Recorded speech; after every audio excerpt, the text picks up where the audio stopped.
Ada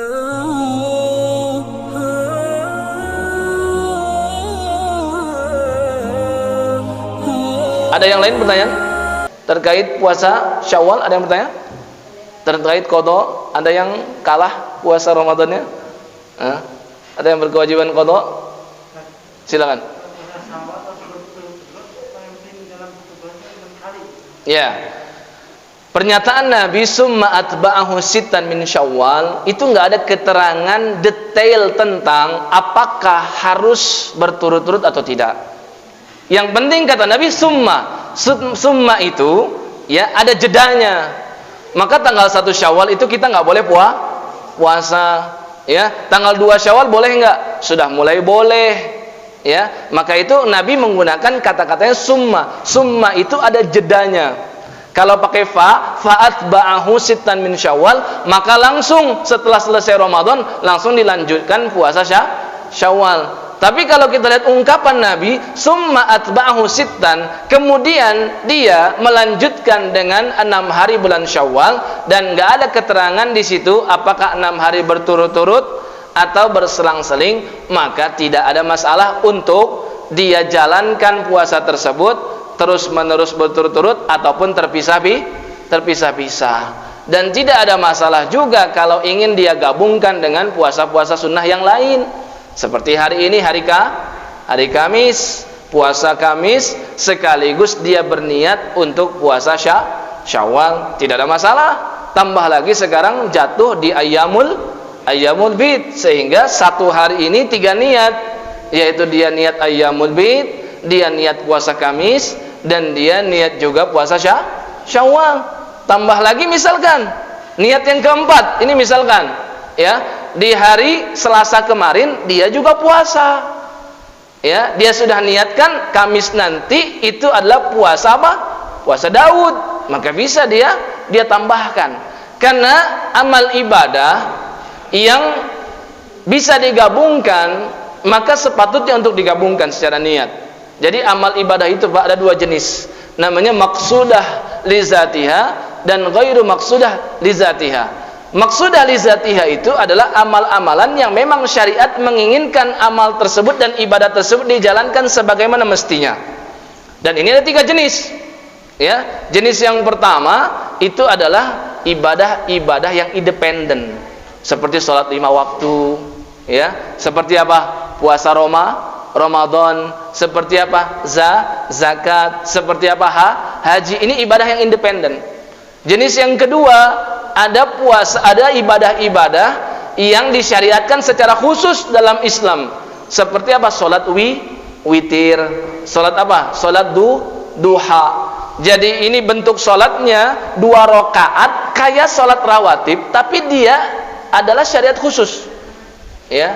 Kemudian yang ketiga adalah ibadah-ibadah yang penyempurna, yaitu salat rawatib, penyempurna salat wajib, yaitu puasa Syawal, penyempurna puasa Ramadan, yaitu puasa apa? Puasa Tasu'a, tahu kan? Puasa Tasu'a yang dijalankan tanggal 9 Al-Muharram, penyempurna puasa Asyura.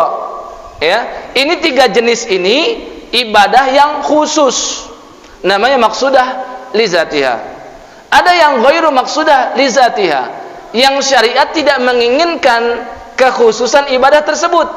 Yang diinginkan syariat, yang penting ibadah tersebut dijalankan di momentum yang sudah diajarkan oleh syariat. Contoh yang kedua, ini adalah seperti sholat tahiyatul masjid. Sholat tahiyatul masjid yang diinginkan oleh syariat, pokoknya sholat ketika datang ke masjid. Makanya nggak ada istilah khusus dari Nabi. Idza dakhala ahadukumul masjida falyarka' rak'ataini qabla an yajlis. Ketika seorang di antara kalian masuk ke dalam masjid, maka hendaklah dia apa? Salat 2 rakaat sebelum dia duduk. Dan ini Nabi tidak katakan salat apa. Makanya kalau orang masuk ke masjid dan itu sudah azan, dia ingin salat qabliyah. Misalkan sholat zuhur, azannya sudah dikumandangkan, datang ke masjid berarti bisa sholat qabliyah. Maka ibadah rawatib ya yang dia lakukan bisa digabungkan dengan tahiyatul masjid. Karena yang rawatib tadi ibadah yang disebut dengan maqsudah li zatiha. Memang ini termasuk penyempurna ibadah salat wajib, amalan tabi' namanya, yang mengikut. Dan ini ingin digabungkan dengan tahiyatul masjid, bisa enggak? Bisa. Jadi salatnya cuman satu kali, itu sudah plus namanya, sudah salat tahiyatul masjid. Atau datang ke masjid, qomat sudah dikumandangkan, maka dia menjalankan salat wajib bersama imam, maka sudah gugur salat tahiyatul masjid. Karena yang diinginkan syariat dari salat tahiyatul masjid itu yang penting dia masuk ke masjid, menghargai masjid dengan ibadah salat. Begitu juga dengan puasa.